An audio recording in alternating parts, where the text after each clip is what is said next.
Chicago, 2011. A cop is murdered.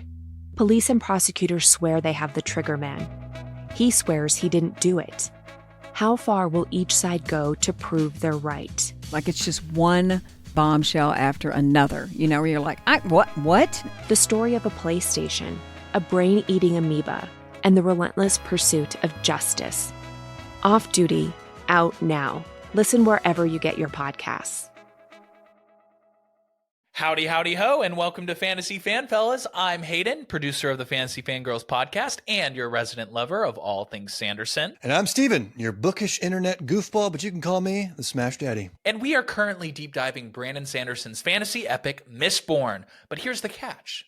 Steven here has not read Mistborn before. That's right, hey. So each week, you'll get my unfiltered, raw reactions to every single chapter. And along the way, we'll do character deep dives, magic explainers, and Steven will even try to guess what's next. Spoiler alert, he'll be wrong. Newsflash, I'm never wrong. Episodes come out every Wednesday, and you can find Fantasy Fan Fellas wherever you get your podcasts. Pepsi Prebiotic Cola in original and cherry vanilla. That Pepsi taste you love, with no artificial sweeteners, only 30 calories, just 5 grams of sugar, and 3 grams of prebiotic fiber. That great Pepsi taste with even more to love. Pepsi Prebiotic Cola. Unbelievably Pepsi.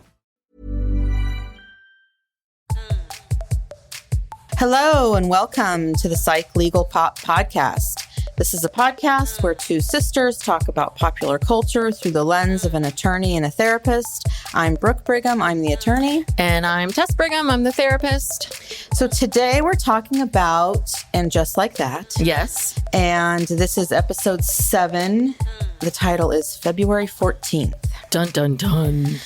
And so... Well, tell them what we're also talking about. Oh, sorry. Yeah. So stick around at the end of our And Just Like That coverage, because we're also going to be talking about the new cast and the new season of The Real Housewives of New York. The first 2 episodes. Yeah, since we're on a New York theme here. And then we're going to talk a little bit about the Kardashians, the season finale. The last couple episodes. Just aired. So we're just going to talk a little bit about Very that. high level. Don't worry. Yeah, we're not going to get bogged down in it, but we just had some thoughts. Yes. So this is the anticipated return of Aidan Shaw. Yes, finally, yay. So what are your thoughts? First, just high level thoughts. Gosh. Did you like the episode? Did you not like the episode? I liked the episode. I like Aidan, and I am interested to see what happens. Mm-hmm. I did not like the jacket he was wearing. Oh, why not? Did you not feel like it was an Aidan jacket? No, it was too stiff. Yeah, remember Aidan was kind of boho, like, turquoise jewelry. But he kind of, he changed up his look there when he came back season 4. I guess so, but he was wearing this very strange, it almost looked like some kind of military type jacket, and it was really cinched at the waist. I guess that was supposed to show off his weight loss, because he said he lost 40 pounds. I didn't like it. Oh. I was really thrown off by it. It was very feminine looking, and it just wasn't Aidan. Huh. But people change, I guess. Yeah. They get more feminine. They make weird jacket choices as they get older. Yeah, I don't know. What about you? What did you think? Yes, I enjoyed the episode as I've gotten, decided to let my expectations lower. But I did. I enjoyed the return of Aidan. I thought it was very interesting to see the two of them together, like these two now 50-year-olds, kind of 56. Yes. Now, both married, widowed and divorced, and post, and so much water under the bridge, and what happens, and I like the episode overall about sort of Valentine's Day and this sort of innocuous, stupid, quote unquote holiday, right, and what it means to different people, and everybody. I think it was a lot of different takes on the holiday and how different people see it and celebrate it. And I did enjoy the Miranda storyline. And I think that the Miranda storyline very much felt like an old Sex and the storyline, which is what was so interesting about Sex and the City and what made it a water cooler way back when for the kids. What made it a water cooler show was, and what made people talk about it was that it brought up these interesting conversation topics around dating and relationships, around this idea like, did that ever happen to you? Yeah, or this idea of meeting someone and then projecting exactly what you think they are, who they are, and then really taking it one step further and going, oh my God, I made you up in my mind. I feel like Charlotte had the most of those, where she'd meet these guys and she thought they were so wonderful, and then she'd get a little bit into the relationship and they were freaks. Yes. and she'd just be so disappointed, again and again and again. Yeah. But I thought the Miranda one was so great with this idea of the meet, she meets this woman and they meet cute, and this idea of what was this Pride and Prejudice and Jane Austen. Yeah. And how fabulous in this time, and how I guess I'm not a big Jane Austen person at all. I don't like these period pieces or these books. I don't really read them. I've never read any of that. Yeah. It's not my thing, but this, if you're someone who's really into this, how romantic that is, and then to show up at this woman's apartment, and to get what we'll get into it, but to get to that level and be there, and so anyway, I really enjoyed all of that. So, okay, anyway, let's get into it. Let's start with Carrie. Yes. So the episode starts where she opens up her laptop, and Aidan has returned her email and asked her out to go out to dinner, and it happens to be Valentine's Day. Yes. The day that they're going out. So Carrie, Miranda, and Charlotte are at the restaurant. Their new coffee shop having breakfast, and she tells them about her date, and Charlotte's just beside herself, and how it's on Valentine's Day and it's so romantic and blah blah blah, and they're talking about it. But doesn't this time frame seem weird to you? Because she wrote him that email. The last episode was this big giant snowstorm. It's supposed to be wasn't it supposed to be January-ish? Where now he's taken 6 weeks. I mean, it just seems like a weird time jump. Well, we don't know that the snow thing was January. Okay. Could have been February. Okay. I just felt like the time frame seemed very odd, but whatever. Okay. So, so I don't know what else really happened at that breakfast. But yeah, the breakfast I thought was really, again, harked back to the show of, and again, what people, and I think anybody being single remembers that feeling of, okay, let's analyze this. Like, what could it be? Do you think he's an idiot? Well, and also because they don't know if he's in a relationship with someone. And Charlotte's saying, well, he asked you out for Valentine's Day. So if he was in a relationship, he wouldn't be coming which to is very meet true. You. And so there's all this analyzing, which is the horrible thing about relationships, where you're trying to read tea leaves, you know, these little breadcrumbs, and it's exhausting. Yes. But one of the best parts. Yeah, I guess. I don't know. Well, one of the best parts about having friends is you get to read these tea leaves with them. Right. And so after that, the next scene with Carrie is she goes with Seema to the spa, because I guess she's kind of, nervous about her date. And I love this scene. It was so funny because it's Valentine's Day. They get there and Seema has this gift card that one of her clients gave her.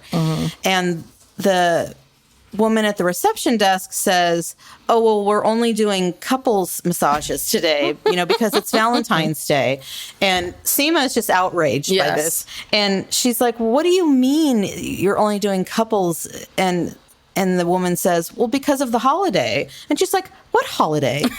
Banks are open, mail's being delivered. And I immediately thought of our father. Yes. Who really does not recognize any holidays, even Christmas. He thinks that every day people should be working, He productive. feels like, yes. He doesn't understand why anybody's not working every day. Right. And so all the time. Valentine's Day would just be a ridiculous day to call a holiday. She's not wrong. I mean, Seema's not wrong, but I think that Seema obviously, and that's what I liked about this episode, was that she was sort of standing up for the people, and anybody who's ever, everybody has been single at some point on Valentine's Day knows that feeling and that sort of that how the world is truly set up for couples. Because she says, aren't couples celebrated enough? Yes. And our world does celebrate couples. Yeah. And it's just shoved down your throat constantly that, that you're supposed to, there's only one option. It seems utterly ridiculous. Yeah. So they leave, I thought that was a very funny scene. So, yeah. So then I think the next scene with Carrie is she's going to the restaurant where she's supposed to meet up with Aidan. And it becomes apparent, she thinks that, time is going by. He's now like 30 minutes late. Her phone has died. She thinks she's getting stood up. Mm-hmm. She calls Miranda, who is in the middle of this terrible date. And then she gets a text from Aidan. He says, "Where are you?" And she says, "Where are you?" They figure out that he's in the restaurant next door because it was ambiguous as to the address. And so they meet outside on the sidewalk and they give each other this hug that was very felt very authentic. Like you could just tell by, the way they were holding each other. And I think also, too, because I think the actors probably have a very good relationship. And so you really felt like you were watching two people who were in love at one point and have, care about each other being reunited. It was very sweet. Yeah. Yeah, it was really nice. It was like, oh, Aidan. Yeah. He's just so, soft and gentle. And so then they go inside the correct restaurant. The better of the which two is a much restaurants. better restaurant. The other restaurant had terrible service. Yeah. And they just start talking. And, he says, "I'm really sorry about John. And I wanted to reach out to you, but, I didn't." And he read her book. Oh, yeah. He read her book. That's a big deal. I don't know if I was in Aidan's shoes, I don't know if I could have read that book with all the history and everything going on. I think I would have. I'm kind of surprised that he would have read the book. Because the only reason that they're together is because Big died. Yeah. You know, and she always chose Big over him. Yes. Always. And I don't know. I don't know how I would feel if I was Aidan in that moment. I don't know. I definitely don't think I would have read the book. He obviously still, really has feelings for her. Oh, yeah. Absolutely. I think stronger feelings than she has for him, as per usual. That's always been It's always been how it is. Yes. So they leave the restaurant. They're in a cab. And I guess Aidan doesn't notice where they are. Yes. And she says, "Go back to my place." Yeah. So they pull up and he doesn't even realize till he gets out of the cab and looks at the building. He's like, "Wait a minute. You still live here?" And she says, "Yeah, I moved back." And he's like, I can't go in there. Too many bad memories, heartbreak. And he just says, "I'll never go in there again." And they actually have a very, I thought, mature, honest conversation right there in front of the stairs. And Carrie, who, usually would kind of be like, "Oh, come on." What? She was very mature. Yeah. She was like, "I understand. I get it." Yeah. Because she did it all. Yeah. She was actually, she was actually taking accountability. Yeah. For once. Yes. For her role. Because you did it all, Carrie. I mean, you did. He said it, like all the walls that you put up, the physical walls, the metaphorical walls, all of it. And it's funny because it wasn't until he said that it even occurred to me, of course, that's the apartment. You bought the apartment for her. You bought those two apartments. You were going to break down the wall. You were going to do all this stuff. And of course you were going to have problems going in there. And then when he started to walk away, I'm like, no, Aidan, don't go. And I thought thought that was it. I know, thought that I was did going to be it. too. I was like, I got God scared. Damn it. No. And so when he started to walk away, I got so scared and I was like, God damn it. And then he's like, I can't go back there again. And then when he turned around and he was like, oh, fuck it, they have hotels and they kiss. I'm like, yes, they do have hotels. Yes. She can move. She's rich now, Aidan. Yes. You're rich. You're both really, really rich people. Yeah. You can get another place. Listen, you could both stay in hotels constantly. All the time you're so goddamn rich. This could work out great. So yeah. So now we'll see. We'll see what happens. Yeah, the scenes from the next week, they show them in bed together. And I mean, his children are grown, essentially, they're probably right? like teenagers at least. Yeah, well, he's... Remember towards the end of the series when she runs into him that on was the street and he had a baby? Yeah, so that was 2002, 2003. Yeah, so I mean, that kid's 20 years old now. Okay.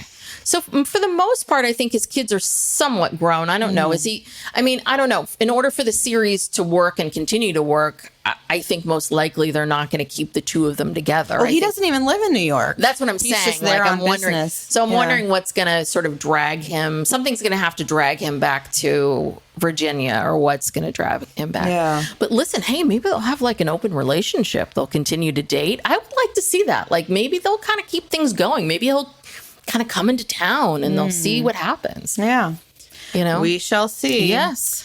So we talked a little bit about Miranda. Yes. So she's sort of pondering, like, is she a lesbian? Yes. Well, so actually, what's happening now? Charlotte's more concerned about. Yeah. She's like, what are you now? Charlotte really needs to know what box to check for poor Miranda.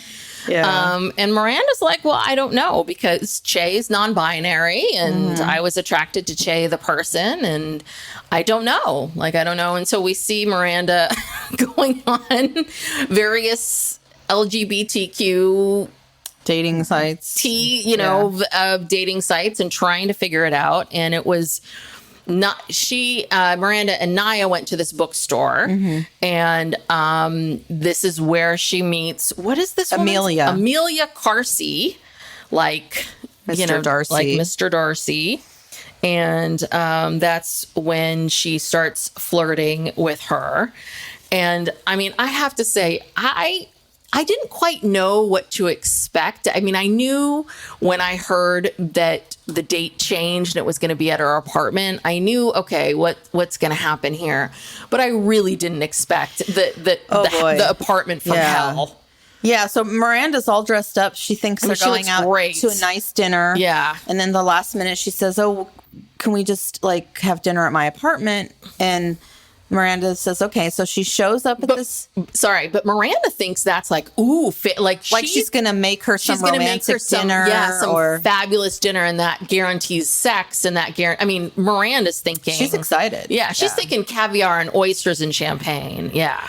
Yeah. And so she shows up, and Amelia, when we first see Amelia at the bookstore, she's very polished, like beautiful put together, suit, like beautiful, woman. like a velvet, like monochromatic, beautiful suit, like really put together. Yeah, and speaks very eloquently. Yes. And she has this great voice, and that's what Miranda listened to her audio books and fell in love with her voice while she's jogging, which is very odd. Yeah. So anyway, the apartment. So Amelia is, her hair's up in a ponytail. She's got on just these raggedy regular clothes. Oh God, like sweatpants. Sweatpants. Horrendous. Like, has she showered? Yeah, she looked really greasy. She said she was recording. She has this. First of all, her apartment is like the size of like my kitchen. Yeah, but it's actually probably what a typical New York apartment looks like. It is probably the size of a typical New York apartment.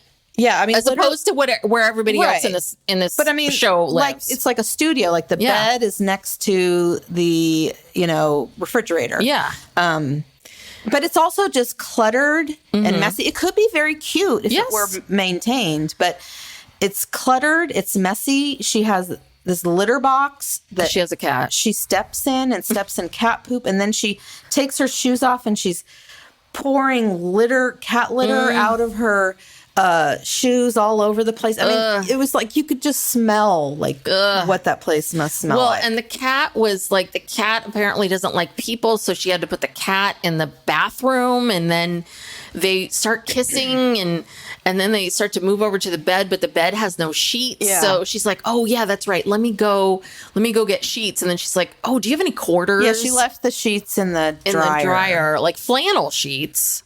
And in the dryer, and asks Miranda for quarters, and she's like, oh, okay, no problem, I'll go get quarters. And Miranda needs to pee, but she can't pee because the cat is in the thing, and there's cat poop, and it's just disgusting. It's gross. And so, of course, she calls Carrie, or I don't know if she called Carrie or Carrie called her, but Carrie's waiting for Aidan, and she's waiting for this woman to come back. And it finally dawns on her that she doesn't have to stay. Yeah. And she said, 35-year-old Miranda would stay and wait. 56-year-old Miranda is leaving. Yes. So. Yeah. And I think, and again, I also think that's a very interesting thing, because I do have, now that I'm 50, I do have these moments of looking back on my life going, why did I put up with that? Why did I do this? Why did I do that? And I do know that if I was ever single again, or if I was ever in this kind of situation again, or that kind of situation, I would do it differently. Like if I was single again, I would do everything very differently. And I think I'm glad that we're kind of getting into some of these things. Like if this is about women in dating and being older, it's like, okay, good. Let's see this. Mm-hmm. Like, let's see women, actually in their 50s, not like having no putting up with fucks. shit. Yeah, having no fucks. Not putting up with shit. Yeah, exactly. And so she picks up her stuff and goes. Good for her. Yeah. And, even though Che technically broke up with Miranda had already basically told Che, you know what? This is ridiculous. I can't live like this. Mm-hmm. And, yeah. So she was standing up for herself too. But one thing that Miranda has not grown from is Che has been trying to contact Miranda, and Miranda's like, I can't talk to Che. And basically, Che just wants to give Miranda her stuff back. Yeah. Because Che told Che not to buy that apartment. Oh, yeah. We have to talk about Che real quick. So the one scene that Che's in, or two scenes, Che was walking along with Carrie, because Che's now got into all these Carrie's scenes with friends. Yeah. So Che needs to return the stuff to Miranda, because Che has to Airbnb the apartment. Right. What I don't understand about this whole Che thing is that, so Che is this comedian, this accomplished comedian, stand-up comedian that has is so accomplished as a comedian, has worked their way up to a level where Netflix is giving you deals, to the working your way up to the point where you're getting a sitcom based on your life. They're investing in you. Mm-hmm. The sitcom doesn't go. You take a huge bruise to your ego.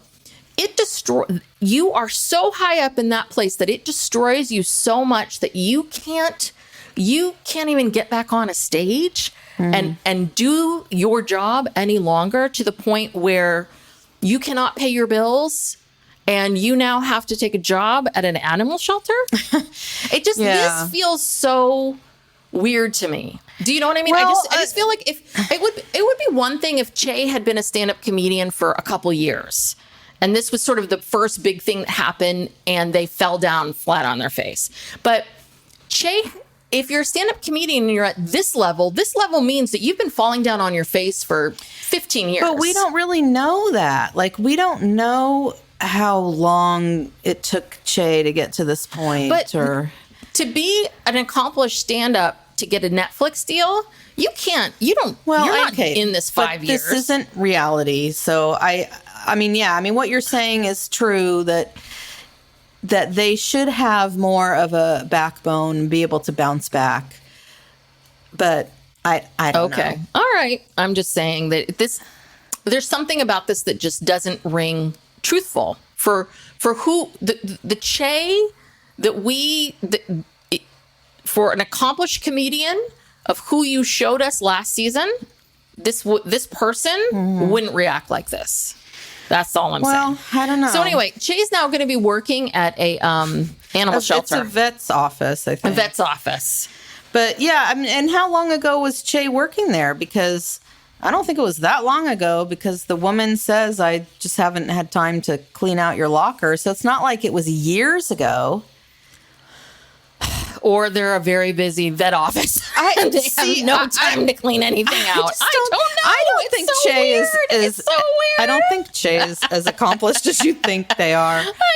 Apparently Netflix is just giving out comedy concerts. Well, but see, and that's what I'm network saying. TV is just giving people pilots. But this is fictional. Yeah, it's not real. And I agree. In real life, if this was real life, if you had a Netflix special, then you've been around a long time, and you've played in a million clubs, and you've been rejected, and tossed around and whatever.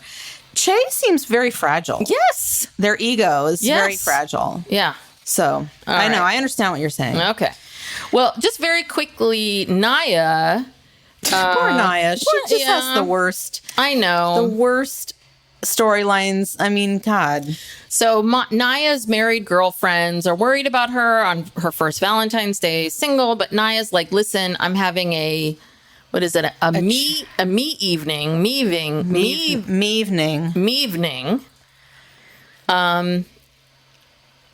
I don't know how I like that. Yeah. And she's going to make a chocolate souffle. Which she does, and it works out great. Yeah. And that's her. Ta-da! That's her storyline. That's her storyline. Oh my gosh. Poor woman. What happened in the first episode? She met that really hot guy from... Is he from CSI or one of these, procedural shows? That really cute guy. And remember the first episode? Oh, the one she kind of rejected in the bar? Yeah, because she was still with Andre Rashad. Yeah. Where's he? Can he come back? He needs to come back. Yeah. Can she maybe go back to that bar now that she's single? What about that one night stand that she had? Can we see more of that for her? Yeah. Like, not just the chocolate souffle? Yeah. All right. Do you want to do... Where should we go next? Charlotte, Anthony, LTW? Yeah, so let's see, how does this fit together? Well, okay, so let's talk about Anthony, because... oh, yeah. So this was so weird. Okay, so Anthony's bread boys. Okay, so... Hot fellas. I love...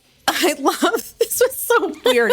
Anthony, he's in the shop, and all the hot boys, or what are they called? Hot fellas are gathered around, getting ready to do their deliveries, and he gets a call from the Drew Barrymore show, and she's a fan, and then she wants him to come on her show, and then he tells the hot fellas this, and then this one hot fella pulls out a syringe, a needle, and starts injecting himself with human growth hormone right in front of the bread. Like, that was not sanitary. And then I don't know what he did with the needle, but then he didn't wash his hands, and he picked up some bread. I'm like, what is happening? And so Anthony fires all of them because I guess they're all they're all juicing. They're all juicing. They're all shooting up, and he doesn't want that. That is not hot fellas material. No, that is not their brand. So now he's telling Charlotte. He's got no one. He's telling Charlotte that he doesn't have anyone. And Charlotte's walking around this card store, and there's this young man sitting there with a typewriter with a sign that says, write a poem for $1. So Charlotte goes up to him and says, I'll offer you $300, and you don't have to write any poems, but you've got to, put on this little jumpsuit and go on this show. Oh my gosh. And he's Italian, Giuseppe. He's got this, cute little accent. He's very cute. Mm-hmm. But of course, when he puts on the little jumpsuit, and this. So how would you like to describe this, Brooke? Because I was thinking to myself, how are we going to talk about this on the podcast? Well, I mean, okay, it's ridiculous. And again, this is where the Michael Patrick King influence comes in. A woman would never write this. You don't think? No. Only a gay man would write this storyline. Yes. So he's got this huge penis. Like, he's got a huge bulge. Yes. It's not even very subtle. distinct, not even subtle. It's like he took a baguette, a mini baguette, and just put it in his pants. And it's just like sticking out. Yes. So, of course, when he comes out, so Anthony's talking to Drew, he's doing his promo. And so she says, I think one of the hot fellas is here. And he comes out. And of course, it's all Drew can stare at. Yeah. And he makes quite the impression. Yes. Yes. And then afterwards, Ross Matthews is looking for him because he heard about it. Yeah. And Ross is very upset because the guy changed. But he said even in corduroy pants, you could still, you could still see it. So, but the big thing is that. Is his name Giuseppe? Giuseppe, yeah. Giuseppe thought, okay, I'm done. I've done this. I'm a poet. I'm not some delivery guy. This isn't what I want to do. But Anthony's like, listen, we were just on the show. We got all these orders. Like, you got to, I can't, this is false advertising. Yeah. So Giuseppe agreed to continue to work. And I think that maybe this guy might be here as maybe a love interest. He's supposed to be a love interest for Anthony. Which I think would be nice since he hasn't really had a love interest. And that Stanford technically is in Japan. And roaming around. Well, he told him he wanted a divorce. So I think it would be nice if Anthony met someone and fell in love. And well, it's a very May-December romance, and they're very different. So I don't know. We'll see. I don't think either. I mean, I don't think Anthony's looking for somebody to have a deep intellectual discussion with. Well, I think Giuseppe is, Maybe. He's the sensitive poet. Yes. All right. But that was a whole other thing. But yeah. Okay. So then LTW, that's pretty quick. So her son, who I didn't realize she had this son that was in high school. I seem to remember her boys being younger, but no, she has a little boy, a younger boy, and a younger girl, and then this older boy. So she has 3 kids. So this is Herbert Jr. Yes. God, what a terrible name. I know. Herbert's a terrible name, number one. Why would you pass in God's name would you saddle this poor kid with Herbert Jr.? Herbert. And you can't even call him like HJ or Herb. That's worse. I mean, this poor kid. I know. He needs to change his name when he I feel so bad 18. for him. Good thing he's got money or something. I don't know. He's a cute kid. He's a cute kid, and he's got a girlfriend. And so LTW is watching this girlfriend hanging all over him at school, and she's feeling very, I think, territorial and doesn't like it. Doesn't like this girlfriend. What's her name? Baxter. Yeah, which is such a terrible name, like a dog's name. I know. These are awful. Girl? Baxter and Herbert. It's like you would think that either 2 dogs were coming over to your house. Or 2 old men. 2 old men, yeah. Yeah. So, she does not like the girl. So later, Herbert tells them that Baxter's parents got them a suite at the Mandarin Oriental for Valentine's Day. Ooh. To hang out in, which is strange. I mean, what are these parents, what are they doing? And they say, absolutely not.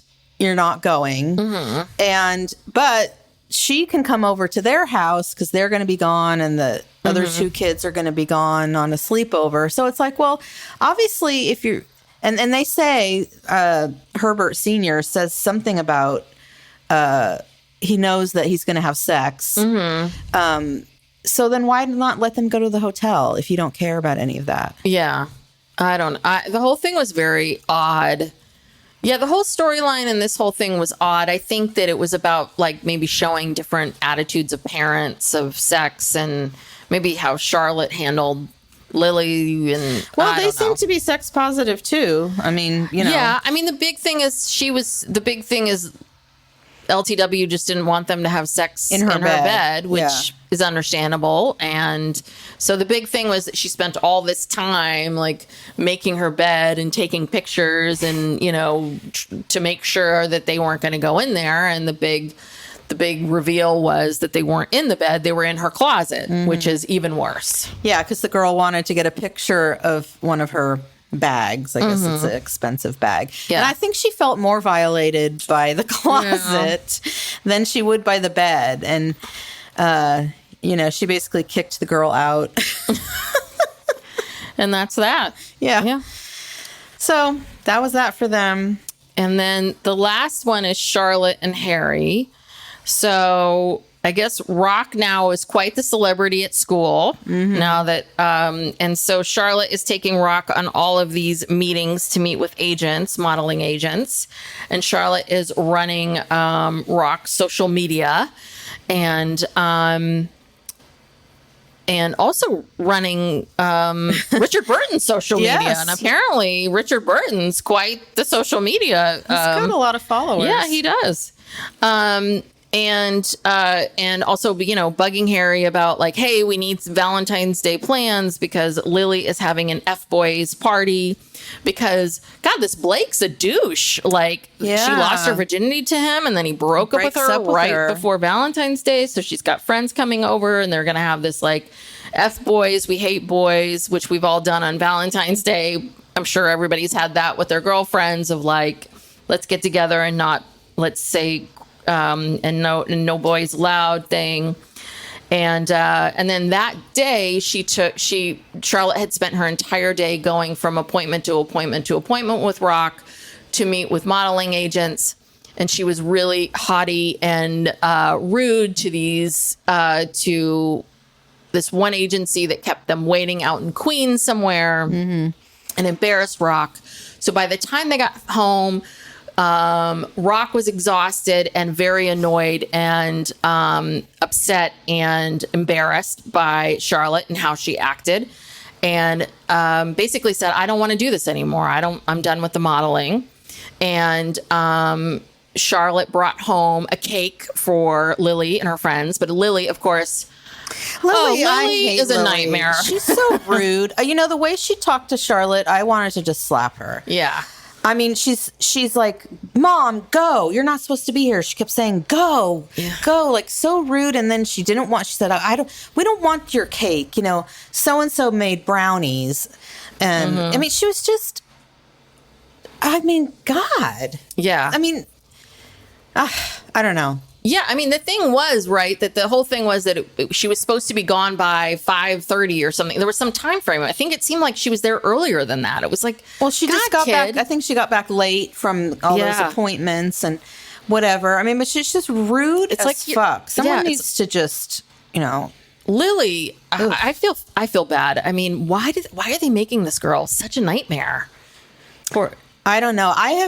My daughter's never spoken to me that way. I've never seen in person and a teenager be so rude to their mother who's doing so much for them. I mean, God, Lily needs to go live like, the power of privilege. She needs to go.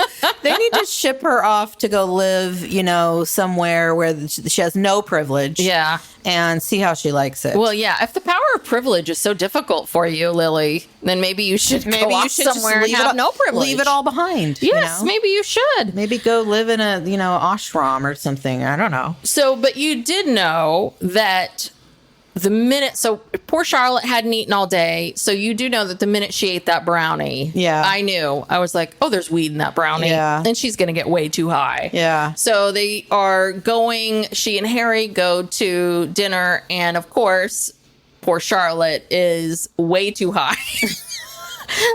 She's like, I feel my blood. Yeah. And she gets too baked. And they both, freak out and end up calling an ambulance. They think, they think she's having a stroke because she says, my mouth is tingling. She's getting all these, stroke-like symptoms. And Harry's like, freaking out. He thinks she's dying. Yeah. And they're yelling to each other, I love you, don't leave me. But the best line was she's like, let Carrie dress me for my funeral. But I don't know. I think that Harry and Charlotte, they get a lot of criticism, but I like them. I think they're very sweet. They're very cute together. And I always enjoy their scenes and their storylines. Yeah. And they do. And I think, again, they're another version of like Valentine's Day and love. And it is like parents sort of like, oh God, okay, let's go out to dinner for Valentine's Day. Yeah. Let's get away from the kids. Like we have to make ourselves scarce. And I think that is what that is. And then it's so funny too, when the doctor comes and says, yeah, THC in your system, like a lot of people with the gummies, they haven't quite figured out, which I think again is another common thing now that weed is legal. A lot of people are taking a lot of gummies for sleep and other things. And it's super strong, and a lot of people are, freaking out. And that is just the funniest thing when she was like, weed, what, huh? And then all of a sudden it hits her that there's weed in those brownies. Yeah, and she says, that during this whole experience, she said her life flashed up before her eyes, and she didn't like what she saw. Yes, and that she's spending all of her time catering to Rock and Lily, and she wants to reclaim her life. And Anthony. She's a pimp for Anthony. Yeah. So she's going to call Mark Kasabian, see if that job which I knew that was going to come back around. It has to. Get that job at the gallery. So good for her. Yes. So I'm happy for her. And I'm glad. Listen, frickin' Lily. And that's the other thing too, is you're not pissed at Lily or her friends that they're making weed brownies and just like very casually. And they're just sitting out on the table very casually standing on the sit, and you're not at all concerned that maybe, I don't know, Rock, your little sister, I mean, you know what? Lily doesn't care about anybody but herself. Yes, Lily's so self-involved. She is. First the phone and the first thing prevented Big she caused Big and Carrie to break so up. much. Yes. Yeah. And then the piano recital. Yeah. Caused him to die. Yes. He could still be alive if Carrie was with him when he had his heart attack. Yes, exactly. So whatever. Lily has caused so much havoc. Yeah, I know that I always, of course, I have to listen to And Just Like That podcast. And I have to say, I know we shouldn't really even be talking about it because it's just so infuriating. But this week, Michael Patrick King, God. Okay, this episode was written by Samantha Irby, and she was on the podcast. She literally, I don't know, maybe said 2 sentences. Yeah, I know. I listened to most of the podcast. I didn't listen to the whole thing. He dominated the whole thing. He talked the entire time. And apparently, a lot of the things from this episode were things that happened to him. And so he went through all of his stories about how it was when it happened to him. And it's like, we don't care. I mean, I don't know. I was just like, this man. No. The podcast is always him. He drives. But this was particularly bad. Yeah. Usually he'll let the person who was the writer talk more. But, also too, it's like, are these people really getting to write everything? I think he pays lip service to these writers and says, oh, give me your input. And might give them a few little crumbs, take their suggestions and whatever. But ultimately, he pre-writes it, and then he he's whatever the finished product is his. Yeah, I mean, it is. It's you hear them talking about. I think they're all in a room together talking about these things. But you know how it is in any situation when you have the boss and you have those other 2 women, Julie and Elisa, right? Where you know how these dynamics are when the big boss is going in a direction. Yeah. You kind of know, like, I got to move in this direction, or I've got to tailor what I'm going to say to be somewhere near that to get anything that I want. Yeah. Or I'm not going to be able to get a word in edgewise. Yeah. I mean, it did seem like, based on what I heard, that Samantha Irby was able to get in some phrases that she, F the boys was her thing. And I remember she said that the brownie thing with the weed, I'm sorry, is an old trope. I mean, we've seen it 1,000,001 times, but she said that apparently this was something that happened to a friend of hers, banana bread. Yeah. Friend of hers' mother ate some banana bread and she got way too high and freaked out and called 911 and all of that. But I mean, again, that's something that's happened. We've seen this in 1,000,001 shows, and it's always brownies. Yeah. It would have been even more. It would have been, actually, I would have been shocked if it was banana bread. I wouldn't have gone there. Right. You wouldn't have, I wouldn't have figured it out so easily. Brownies is always weed. Yeah. Anyway, anywho, that's that. But happy to see Aidan back. I'm feeling better about the show. We're just going to move along and we're just going to keep going.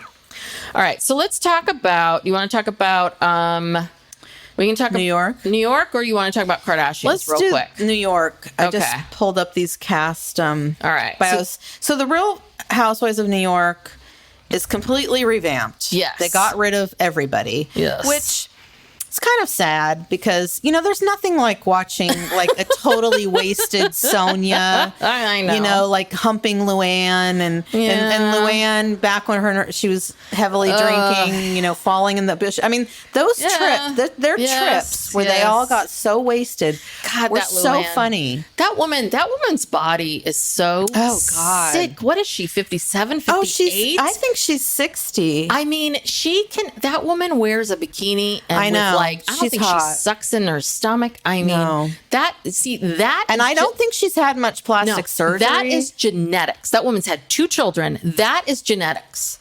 And also, I think she's taken care of herself. Yeah, I think she's taking care. I think she's taking care of herself. But I think that's that whole thing with genetics. I think some things are just. It's like how people approach us about our hair. Mm-hmm. Like, what do you do about your hair? I'm like, nothing. It's just always been healthy. It's always been this. I don't do a lot. It's just. Yeah. I don't bleach. I'm not going out and bleaching my hair. I'm not abusing it in any way, shape, or form, but I'm not doing a lot. And Ramona, can be a real problematic, asshole. A problematic asshole is still so entertaining. Yes. So entertaining. But it was towards the end, you know, I mean, I didn't watch this last season. I didn't watch this last season with Ebony and all of that, but Dorinda was a hot mess. A hot mess. She was so mean to Tinsley. Yeah, it was hard to watch. Yeah.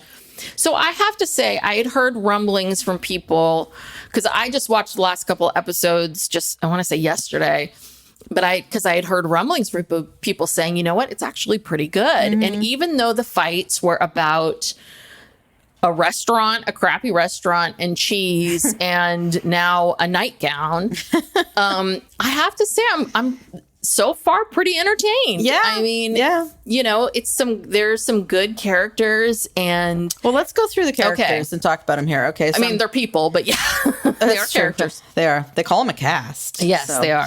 Okay. So the first one on here is Sai Da Silva. Yes. And she's a content creator and, you know, she's just constantly taking pictures of herself. She brought like 7 bags of clothes. 8 bags of clothes for a 2-night 3-day weekend in the Hamptons, which is something like I was reading Brian Moylan's review on Vulture, and he did the math. It was something like she would have to change her clothes to go through all those outfits. She'd have to change her clothes every 42 minutes or something. Yeah. This is the other thing about her was for someone. First off, I had never heard of her before. So for someone who's an influencer, I've never heard of any of these people except Jenna Lyons. Jenna Lyons is the only one I had ever heard of. So I had never heard of her before. So as someone is an influencer, she's not that big. Mm-hmm. The other thing is one of her looks in the confessionals, that one has the stitching stitching around the boobs and all that. I'm like, that's the most ill-fitting thing I've ever seen in my life. She has a dress too. The black dress is very ill-fitting. Yes. It kind of comes up to a point. So we have 2 ill-fitting, not very stylish, I don't think at all looks. So this is influencer? Like, so far, I'm not seeing at all someone who I think is super cool. Like, Jenna's an influencer. Right. Jenna, even if maybe I might not wear or would be, even if I don't think I would wear or necessarily buy something that Jenna has, I'm influenced by it and I'm interested and I want to look at it and I want to watch it. I'm fascinated by Jenna. Yeah, I looked at Sai's, not at all. Her Instagram, and the pictures are they're just boring. I think she just gets these products, you know, she approaches these companies and says, "Oh, I'm an influencer." She has she's 500,000 people. She has it's like 450 million people. That's not a lot. followers.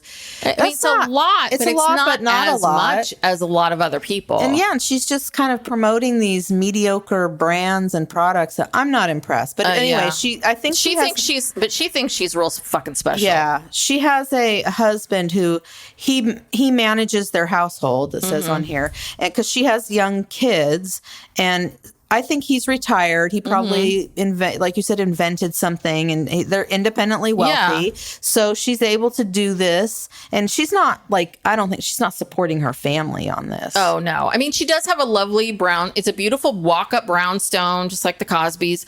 She has a lovely brownstone in Brooklyn. I'm sure it's a beautiful, multi-million-dollar brownstone. I'm sure it's lovely, but I just feel like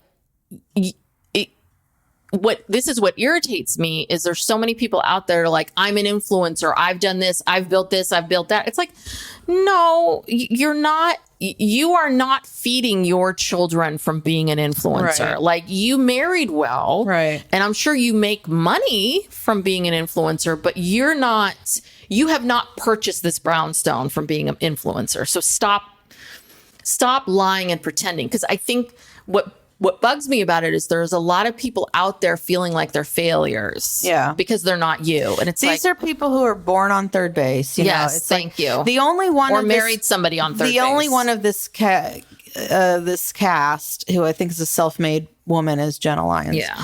Okay, so then we have Uba Hassan. She's a Somalian model, philanthropist, and entrepreneur. So I think she's someone people you either love or hate, and I kind of like her. I really like her. I mean, she's goofy. she's extremely goofy. She has this big personality. She does not drink, which you would think she's high all the time, but she's not. I like her. I think she's very funny.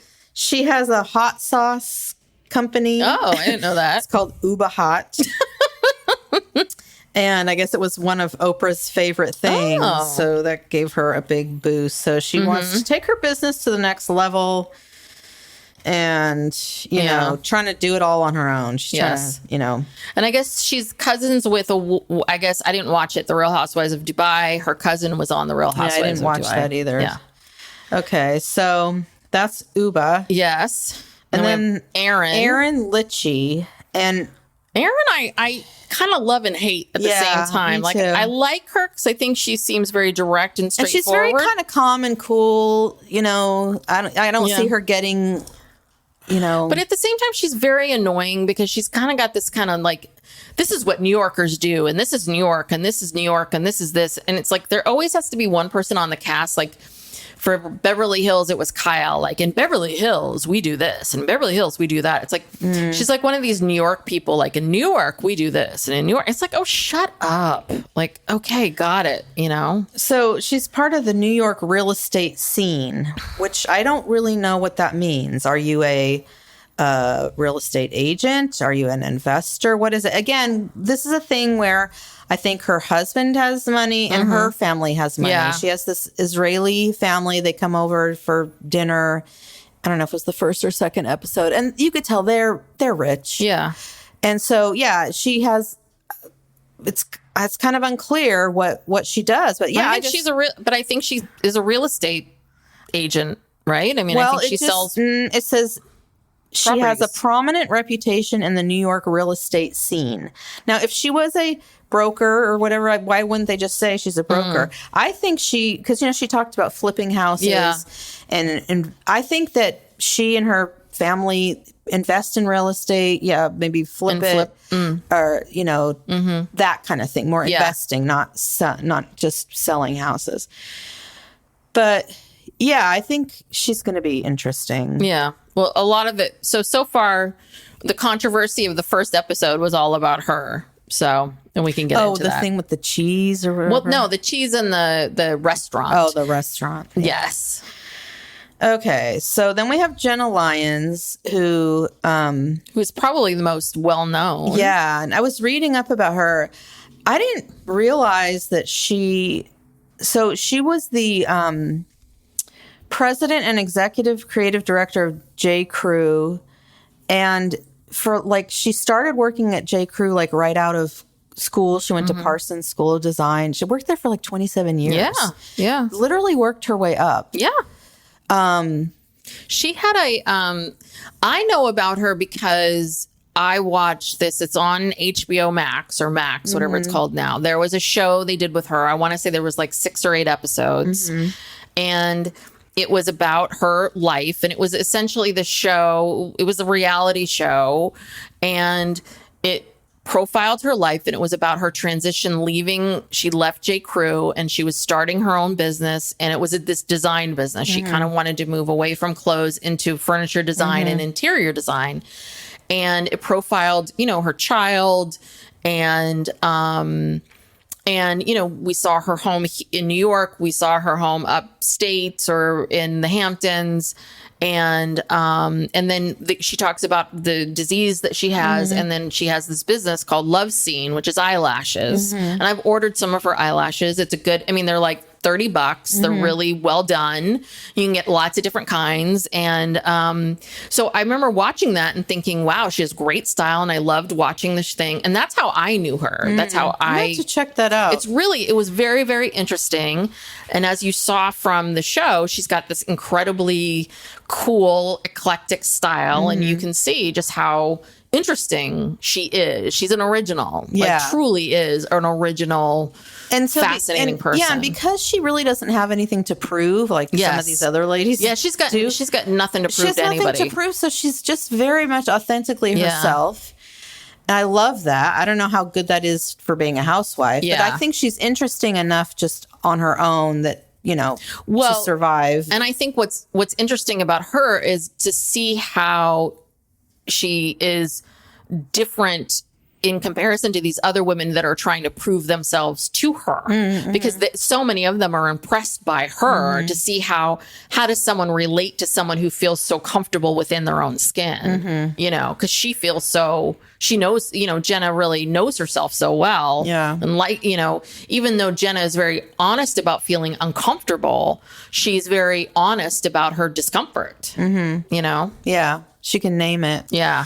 Yeah. So, she has this rare genetic disorder that causes skin issues and hair issues. And like, she doesn't have any eyelashes or eyebrows, which is why she, you know, developed that. And those aren't her teeth. I guess those are all. Yeah, she had to get new teeth put in, had to have jaw reconstructive surgery, and just a lot. And she's been through a lot. And she was, I think, like raised by a single mom who she says she had undiagnosed Asperger's. And so she could never really get very close to her mom, and she didn't really understand why. And they didn't really have a connection.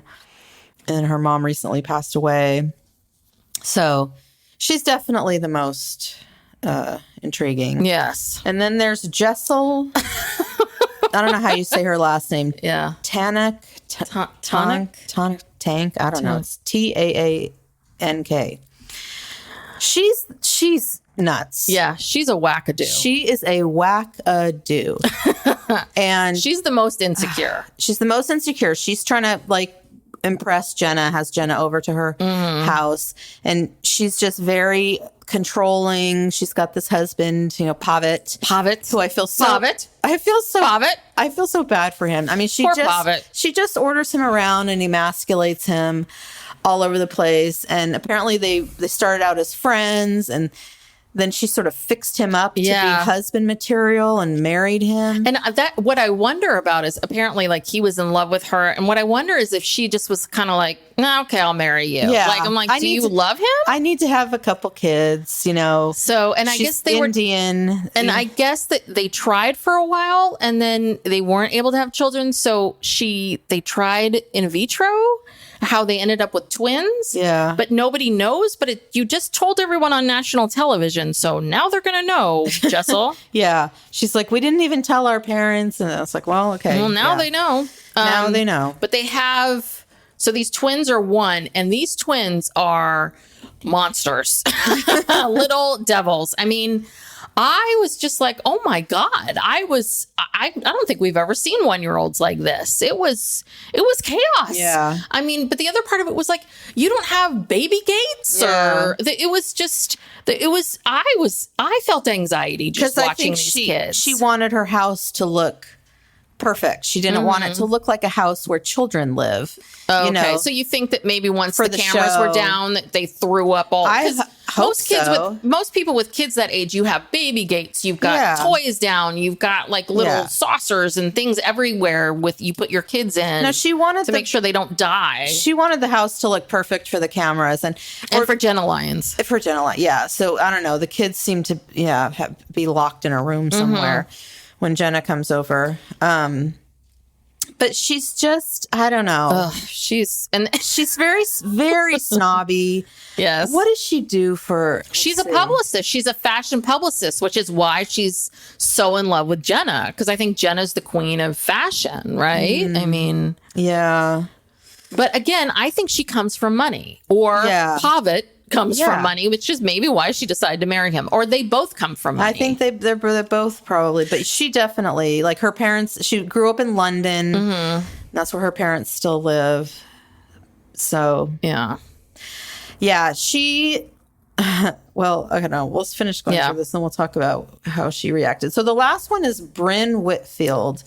And she seems like the least interesting person. I still don't really understand who she is, what she does. This bio here just talks about how, she's the life at the party and what does she work in, like, communications? Nobody quite knows what she does. Yeah, a communications professional.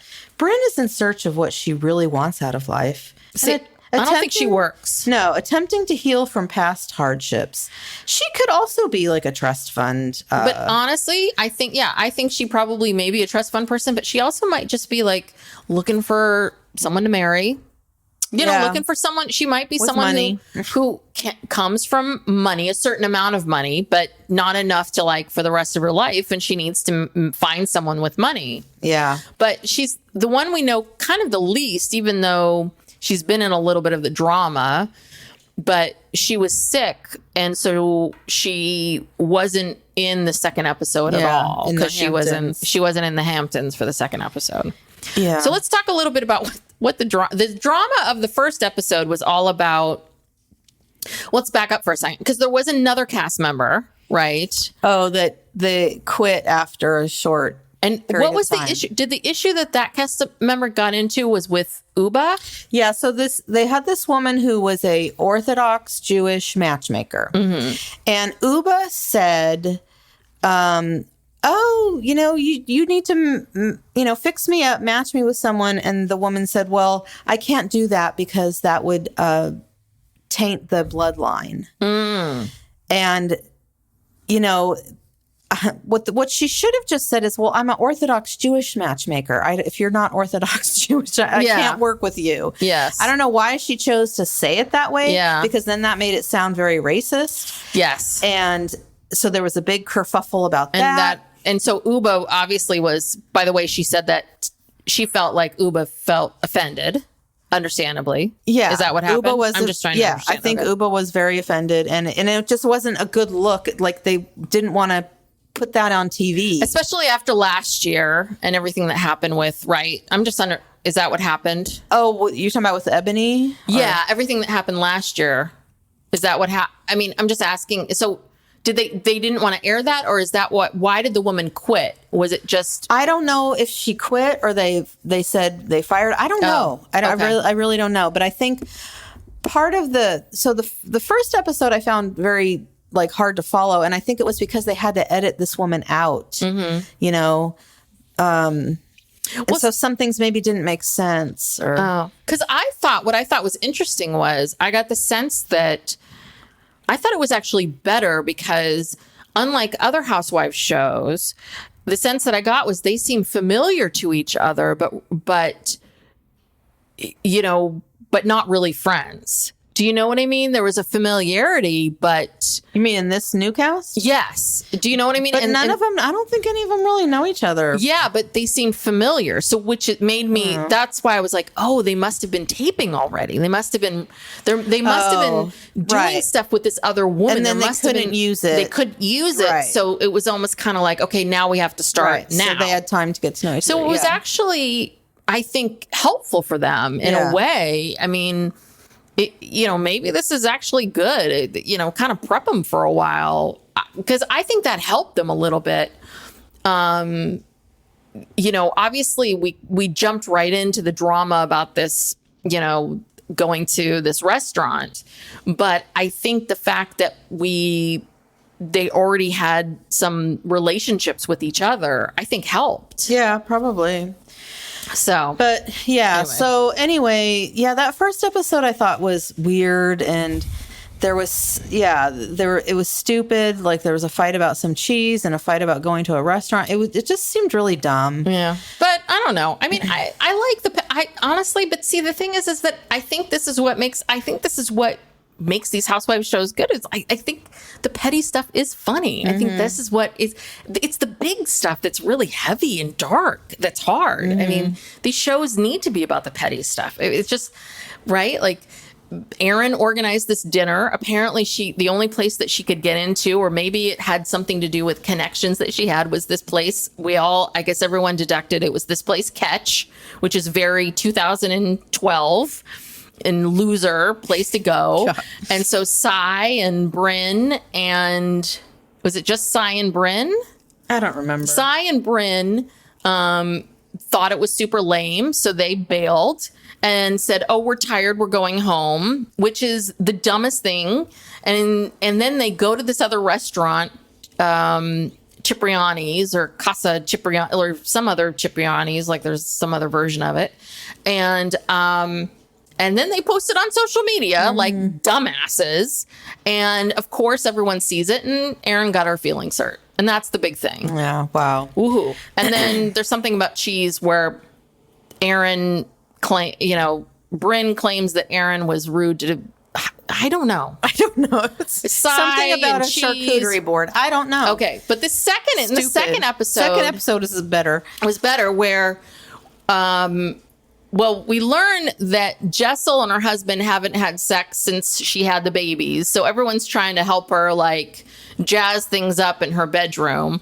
And they all go to the Hamptons in September to Erin's house. And so is it Jessel, Uba, and who's the third person with them? Cy. In the car. Oh my God. We have tons of luggage. Cy with all her luggage. They're driving to Erin's house. So Erin is like, okay, I'm not going to have cheese for this party. So I'm going to have caviar. So she gets these caviar concierge, 2 people come over to put together caviar, this whole caviar and they spread. were putting caviar on potato chips, which I guess is a thing. It's like a high-low thing, I guess. And they've got vegetables and all this stuff. I mean, it didn't look like a lot of food, but I guess they're coming there. I don't know how long it takes to drive from New York to the Hamptons in the middle of the day and in September, October. Probably couple hours, 2 to 3 hours. So, I mean, I'm assuming that they probably left at like 1 and they probably got there at like 3:34 or something like that.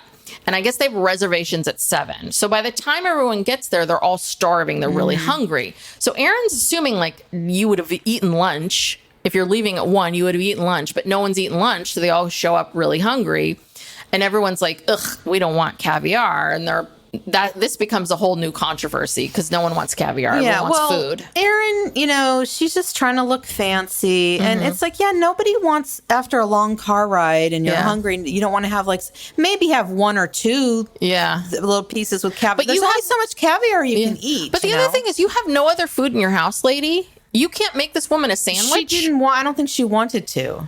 I'm sure she had other food. I don't think she wanted. That's the thing. She didn't offer to. See, that's one of the things about Erin I don't like. Is like you don't have any other food in your house, or you're driving and you hear them say, "Ugh, caviar." Yeah. You can't. No, you can't let your ego. You can't let your ego go and go, "Oh crap, they don't really like this." Okay, let me go to Provisions before they close and like get some crapola together for them. I mean, even though you're annoyed, like.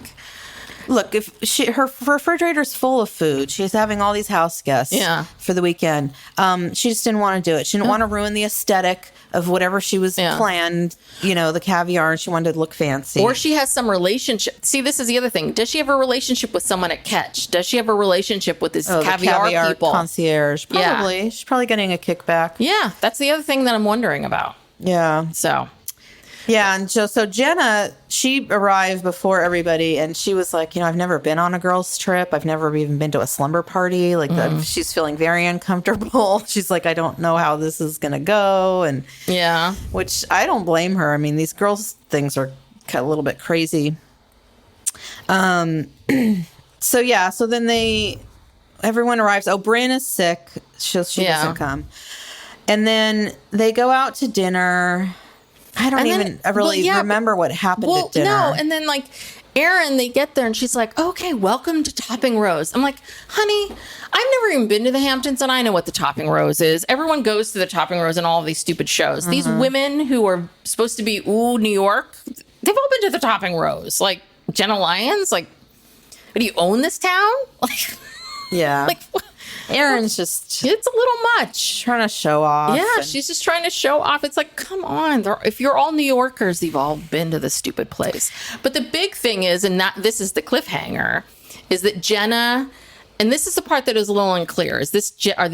Jenna gives all of the women these pieces of lingerie. Yeah, and why? So is this where did it come design? from? So it's unclear if this is Jenna's design and this is something Jenna's doing, like this is part of a new business that Jenna's running, or if this is like a designer that Jenna knows that she was like, hey, I'm doing this thing and I'm part of this group and can you put together stuff? Like, this is what she would like. This is what she would like. I don't know. Yeah, I have no idea. But the lingerie just came out of left field. So when she gets there, she presents something to each woman and she gives... And it is strange. Like one woman, she gives Sai kind of a sexy one-piece body, I don't know how you would describe it. It looks like a bathing suit, a bustier kind of thing. Yeah.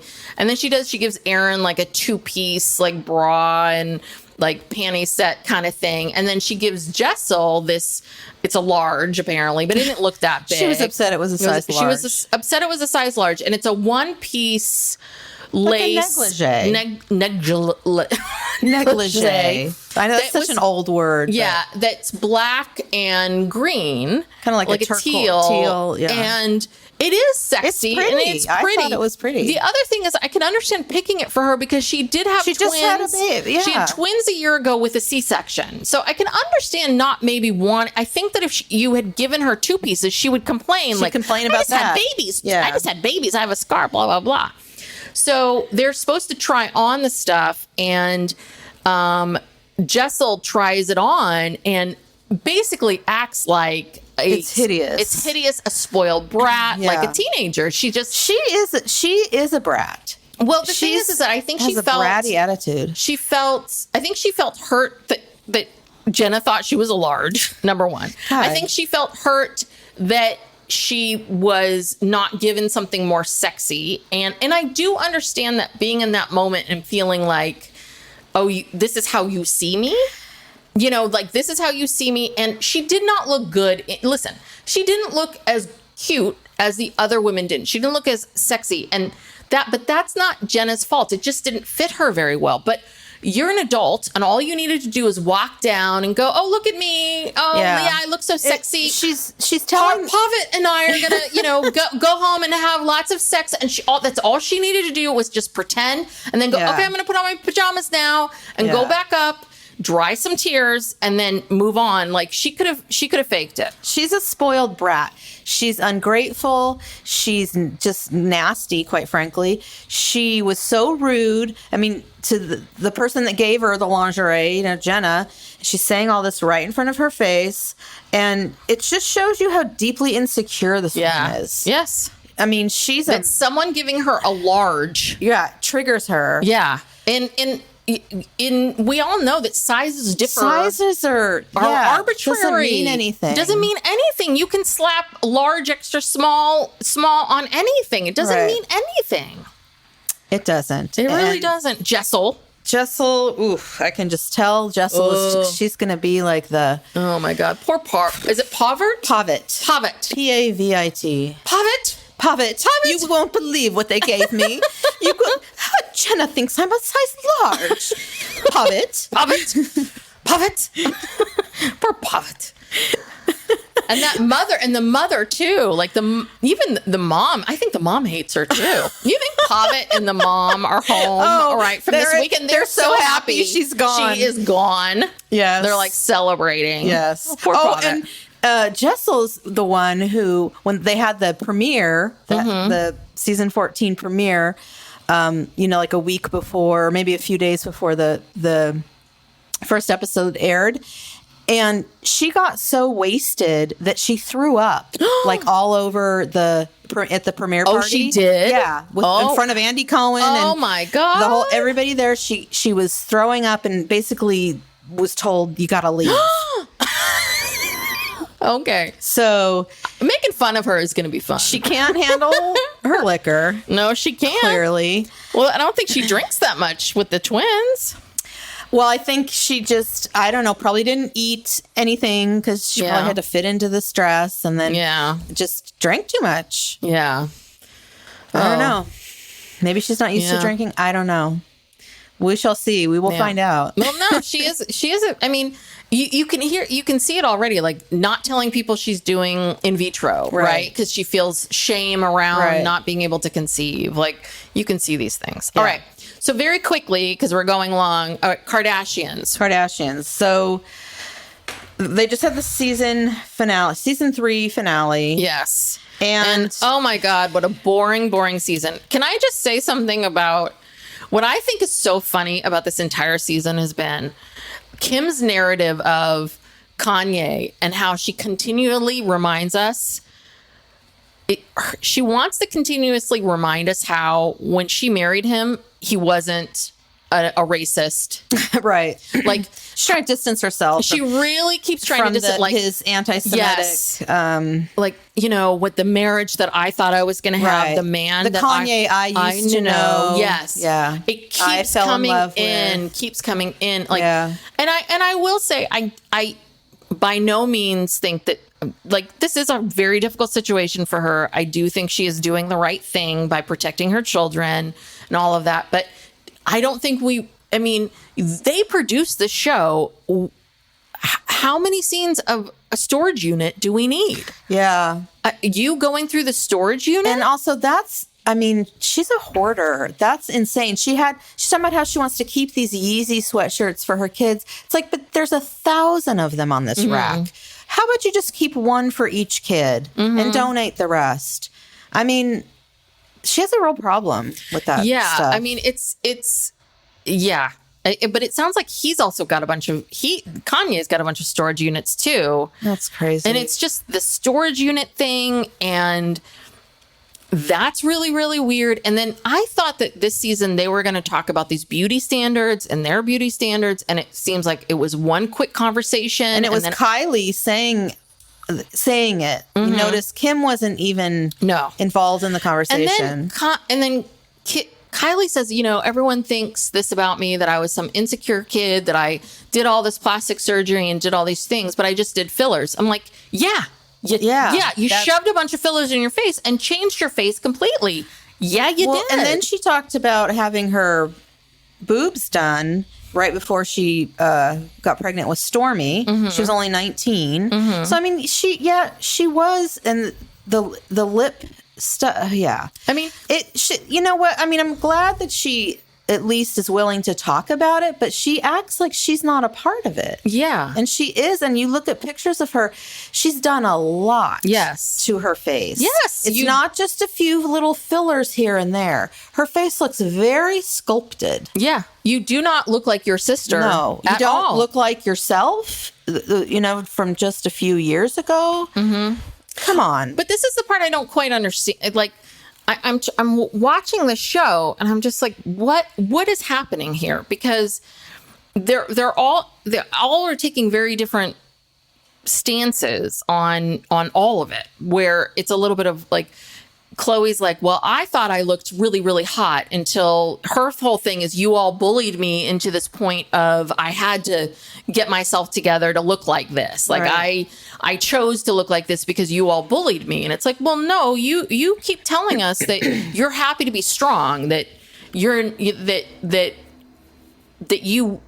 That you're not your sisters. That you're not your sisters. That you're not trying to look like someone else. That you're not losing weight out of pressure. That you want to be strong. That you like how you look. So what is it, Chloe? No, she's all over the place. With it. So we've bullied you into losing weight. We haven't bullied you into losing weight. Like, and when Kylie and Kendall were talking about being 16 and being out and, you're a slut. By the paparazzi. They absolutely positively, that is horrible. Yeah. I don't think they deserve that. I don't think they should be talked to like that. They don't deserve any of that. I think that Kylie and Kendall do have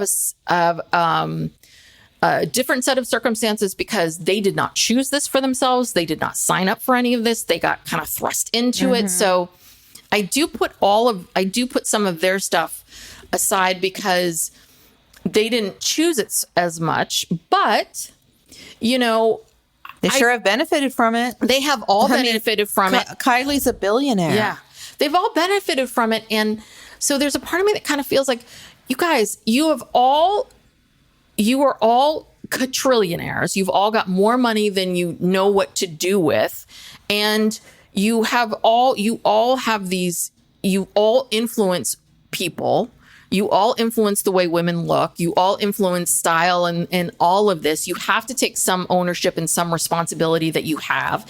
And you have to take ownership and responsibility that you have cosmetic surgery and fillers and all of this. Like, just own some of this crapola, please. And stop going in circles about it. Just own it. Yeah. Like, we would respect you. I would respect you a lot more if you just said, Kylie, like, yeah, I didn't really like the way I looked and I had the money and I could do it. Yeah. Because you know what? If I had the money, I'd be doing things. Hell yeah. And there's nothing wrong with that. It's like, if that's what you choose to do, but don't lie about it. Like, we're not stupid. We have eyes. Like, we can see it. And I love, there's these TikToks where they have plastic surgeons analyze the Kardashians and they tell you everything that they've had done. Yeah. And all you have to do is look at pictures over the years, the progression of their faces. But so don't treat us like we're stupid. Okay? We can see it, especially when you do stuff on your face. And also, I mean, with Chloe and Kim, all of their body stuff can't all just be diet and exercise. No. I mean, they have to be getting liposuction. Oh, and yes. There has to be some sculpting. Kim had her butt completely, she had this gigantic butt, and then now she's got like a more, it's still, curvy, but now it's more normal looking. That was not from working out. Yeah. I don't know what she had in there or what it was, but she had surgery. Yeah. These women have had surgeries. Like pretty extensive surgeries. And, again, that's fine if that's what you want to do, but don't. And that's the thing that messes with women is that you have these women on television saying, oh, I just got this way through diet and exercise. And so when regular women try to lose weight through diet and exercise and it doesn't work out very well and they don't look like that, then they feel bad about themselves. And then they, like, what's wrong with me? It's just, that's unhealthy to lie about it. Yeah. Just be honest about it. Yeah. Well, yeah.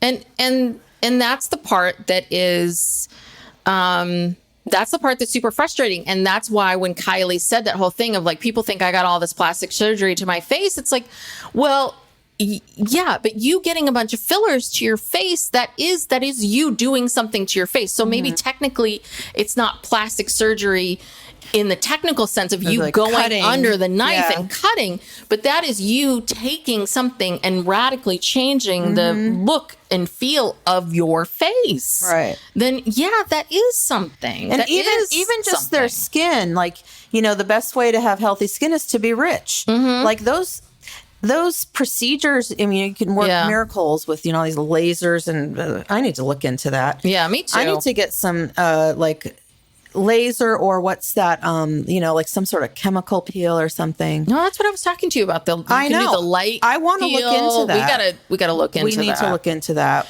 But you wanted to talk about the Tristan stuff because this is the stuff that happened at the very end of episode 10. So, yeah.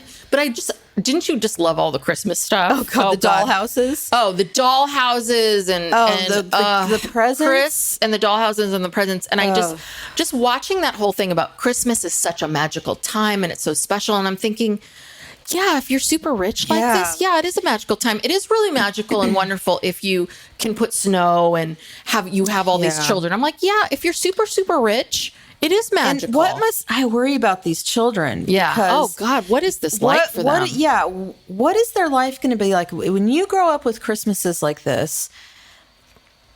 Where do you go from there? I don't know. You know, what it's so you're going to be expecting that your whole life and like that's your reality. I don't think it's healthy. I mean, they really need to tamp that down. Well, the other thing too is Travis Barker that we see the surprise party. Mm-hmm. And I'm thinking, what are these conversations that they're having? Like, we see Megan Fox very quickly, and the conversation is, oh, Travis was surprised. Yeah, was Travis surprised? Yeah, Travis is surprised. And then we see, like, Addison Rae. Was Travis surprised? He's surprised. I'm like, what are you talking about with Addison Rae? Like, with a 22-year-old or a 20-year-old and Megan Fox? Like, how interesting are these conversations that you're having with these idiots? I don't know. I'm just like, Travis seems kind of like a simpleton himself, honestly. Yeah. I mean, maybe he and Courtney have deep conversations, but I've never heard one. It's always like, oh, baby, hey, what do you want? Yeah, babe. Do you want wine? I want wine. You. Oh, yeah. I want, okay. I'm going to meet you over here. Oh, they did a Christmas album. Oh, they've got really good pitch. Oh, yeah, it was fun. Yeah, that was the other thing. That Christmas album thing took up way too much time. That was so stupid. Anyway, so let's go to the Tristan stuff. So at the very end of the last episode, we get this bombshell, and it's very tragic. Tristan's mom suddenly dies. 53. That's how old I am. Jesus. She had a heart attack. So immediately, they get on Kim's plane. He's from Ontario or Toronto, one of the two. He's Canadian.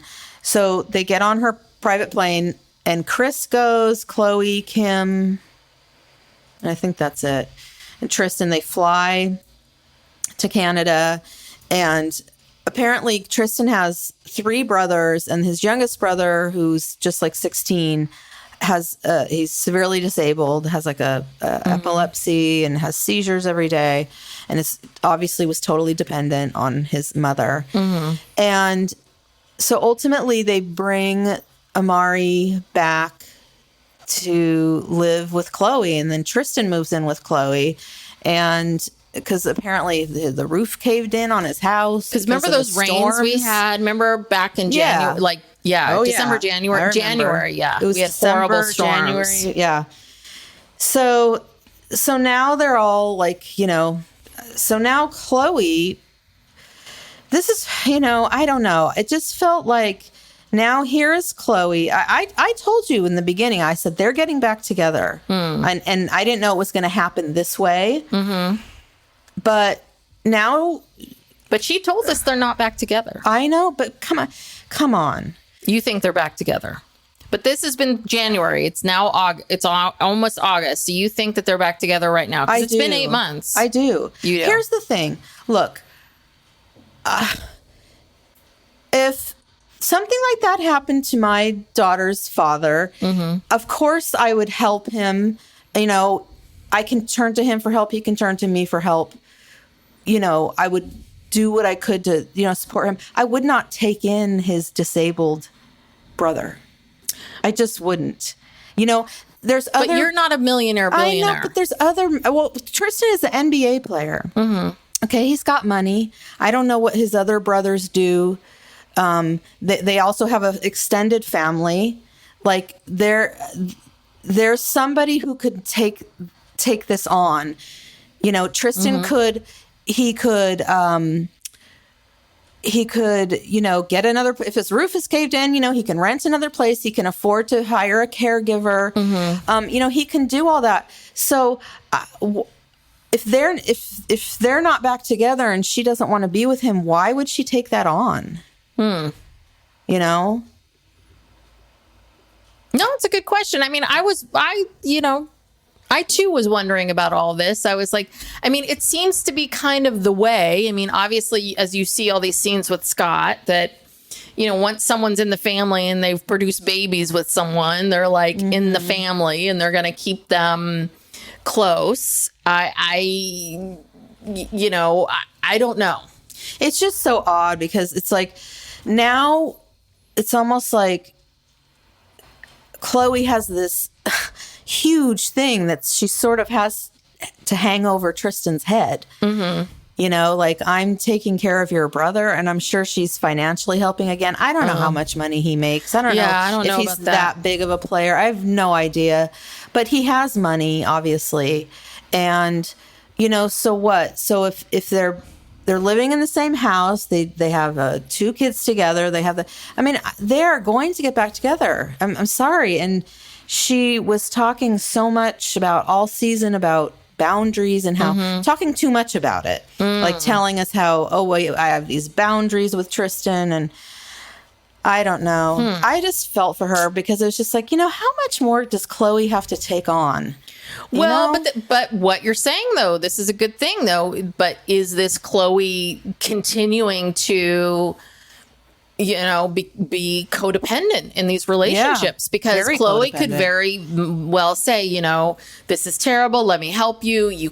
But let me help you rent a house. Right. Let me help you get set up. Let's set up with Amari. Because my guess would be that Amari probably has a nurse. I mean, you know, probably they've got someone to help them with Amari full time. Right. And probably around the clock. And I think she could definitely tell Tristan, like, let's get you set up in a house. Let's get someone set up for Amari. Let's help you get everything rolling. Let's figure out how to, you know, I don't know what Amari did all day or how, you know, mobile or what he can do. But I'm sure there's things that programs in Amari that maybe he went somewhere every day or whatever it is. So she could do all those things. Like, he could, it doesn't necessarily mean to be in her house. So there is this other part of it too, which is, why does it need to be in your home? Exactly. Why does it need to be? Exactly. I'm not saying she shouldn't help him, or even, no, you're right. Even financially help him pay for the stuff if he can't. I mean, do it. there is something about dropping everything, and also Kim dropping everything. Yeah. Kim, of all people. And Chris. Yeah. Kim and Chris, 2 people who are incredibly Very busy. Yeah. And have, you know, lots of stuff going on, 4 kids, and and that's the thing. Chloe has a baby, you know, and just 2 kids. She shouldn't have to take this on. Yeah, and it's interesting. The fact that she wants to and is like excited to, or perfectly happy to do it. I think it says something. So So what if they get back together? What are you going to do if the next time he cheats on you? You can't just, like, you know, you're stuck with his brother now for what, the rest of your life, the rest of this kid's life. Well, I think Chloe is a glutton for punishment. I think obviously Chloe likes broken birds. I think Chloe likes, as much as she hates it, she loves this. It. And I think that Chris and Kim love a project. And I think that they love being saviors. And as much as maybe they feel they would never say it, I think they loved getting on that goddamn plane and flying to Canada. Makes them look like just so they loved, selfless and being able to sit on that couch and talk about what they did, and going there and cleaning out that place and just being human and humanitarian. They loved it. That's just who they are. But all right, this is a long one, so we got to wrap this sucker up. Let's wrap it up. All right, the family we love to hate. Yes. So thank you for if you're still here. If you're still here, congratulations. You've made it. You've made it. If you're a fan, yes. If you're a fan, please, if you haven't already, please subscribe to the podcast and give us a 5-star rating and review, and, you know, spread the word about our podcast. Tell your friends, family. Yeah. And we also do a Sister Wives podcast comes out on Tuesdays, and we're gearing up for the season 18 premiere in just a few weeks. Yes, so excited. So right now we're doing a rewind where we're going back and watching old episodes, which we will continue, but then we'll also have the new Sister Wives coming up very soon.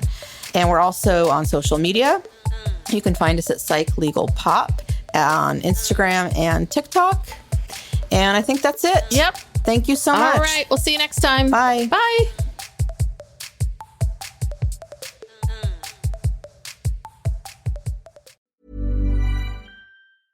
This message comes from Jackson. Taxes aren't something you can only think about once a year. With investments, planning for tax day is year-round. Fortunately, Jackson offers tax-efficient products. Visit jackson.com for more information on how our products can make your tax bill a little bit less painful. Jackson is short for Jackson Financial Incorporated, Jackson National Life Insurance Company, Lansing, Michigan, and Jackson National Life Insurance Company of New York, Purchase, New York. Howdy, howdy, ho, and welcome to Fantasy Fan Fellas. I'm Hayden, producer of the Fantasy Fangirls podcast and your resident lover of all things Sanderson. And I'm Steven, your bookish internet goofball, but you can call me the Smash Daddy. And we are currently deep diving Brandon Sanderson's fantasy epic, Mistborn. But here's the catch. Steven here has not read Mistborn before. That's right, hey. So each week, you'll get my unfiltered, raw reactions to every single chapter. And along the way, we'll do character deep dives, magic explainers, and Steven will even try to guess what's next. Spoiler alert, he'll be wrong. Newsflash, I'm never wrong. Episodes come out every Wednesday, and you can find Fantasy Fan Fellas wherever you get your podcasts.